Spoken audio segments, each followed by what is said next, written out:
శివరాత్రి ఉపవాసం, జాగరణలతో మిగతా పండుగల కన్నా ఎంతో ప్రత్యేకం.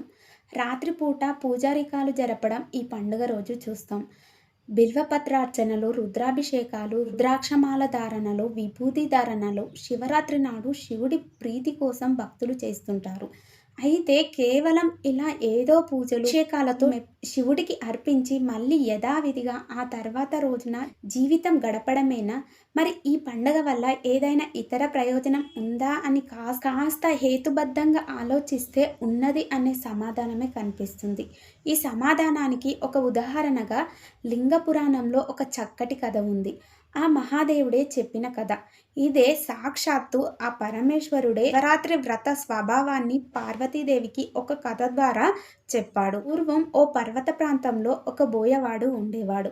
ఉదయాన్నే వేటకు వెళ్ళడం, సాయంకాలానికి ఏదో ఒక మృగాన్ని చంపి దానితో తన కుటుంబాన్ని పోషించుకోవడం, ఇదే అతని దినచర్య. అయితే ఓ రోజు ఉదయాన్నే వేటకు వెళ్ళిన ఆ బోయవాడికి చీకటి పడే వేళైనా ఒక్క జంతువు కూడా దొరకలేదు. దాంతో అతడు నిరాశగా ఇంటి ముఖం పట్టాడు. అలా వస్తుండగా అతడికి దారిలో ఒక సరస్సు కనిపించింది.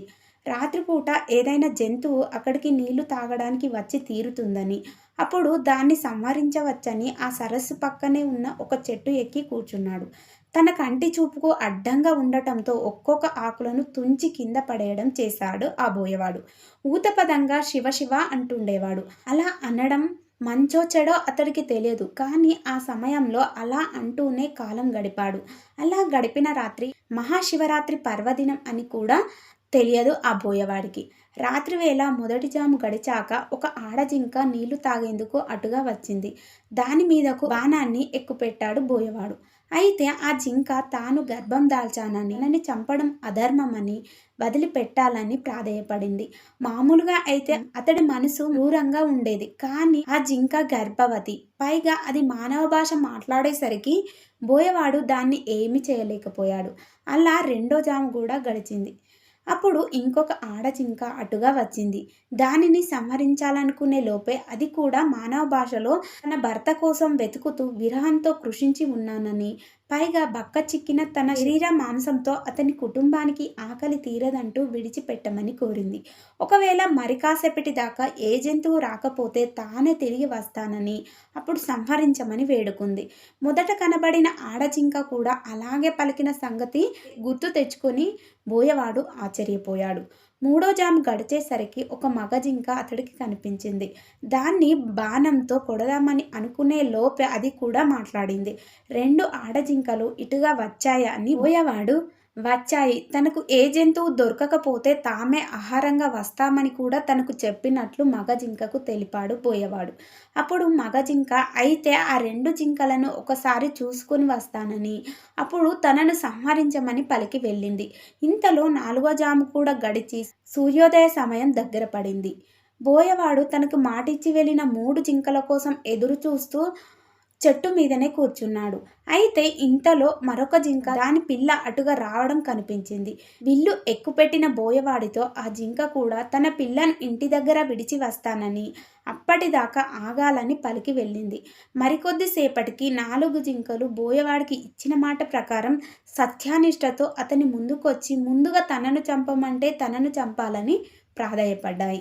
ఆ జింకల సత్ప్రవర్తన బోయవాడిలో పరివర్తనను తీసుకొచ్చింది. ఆ రాత్రంతా అతడు కూర్చున్నది మారేడు చెట్టు కావడం, అతడు తెలియకుండానే శివ శివ అనే ఊత పదంతో శివనామ స్మరణ చేయడం, తన చూపుకు అడ్డం వచ్చిన మారేడు దళాలను కోసి కింద పడవేయడం చేశాడు ఆ బోయవాడు. ఆ చెట్టు కిందనే ఏనాటిదో ఓ శివలింగం ఉంది. ఆ శివలింగం మీద అతడు వేసిన మారేడు దళాలు పడ్డాయి. అది మారేడు దళ పూజా ఫలితాన్ని ఇచ్చింది. నాలుగో జాము వరకు మెలకువతోనే ఉన్నాడు గనుక జాగరణ ఫలితం వచ్చింది. క్రూరాత్ముడు అయినప్పటికీ ఈ పుణ్యకార్యం వల్ల అతడి మనసు నిర్మలమైంది. పైగా జింకల సత్యానిష్ట అతడి మనస్సును పూర్తిగా మార్చింది. శివరాత్రి పర్వదినం అని తెలియకపోయినా అనుకోకుండా ఆ రోజు చేసిన పుణ్యకార్య ప్రభావంతో అతడిలో సత్ప్రవర్తన కలిగింది. అందుకే హింసను విడనాడాడు. ఆ జింకలు కూడా సత్యానిష్టతో ఉండడం వల్ల పరమేశ్వర అనుగ్రహం వల్ల ఆకాశంలో మృగశిర నక్షత్రంగా మారాయి.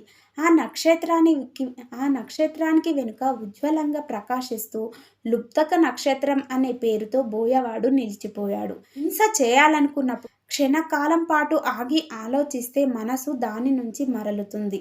బోయవాడు జింకలను చంపాలనుకోవడంలో చేసిన కాలయాపన అతడిని చివరకు అహింస ధర్మచరణ మూర్తిగా నిలపగలిగింది.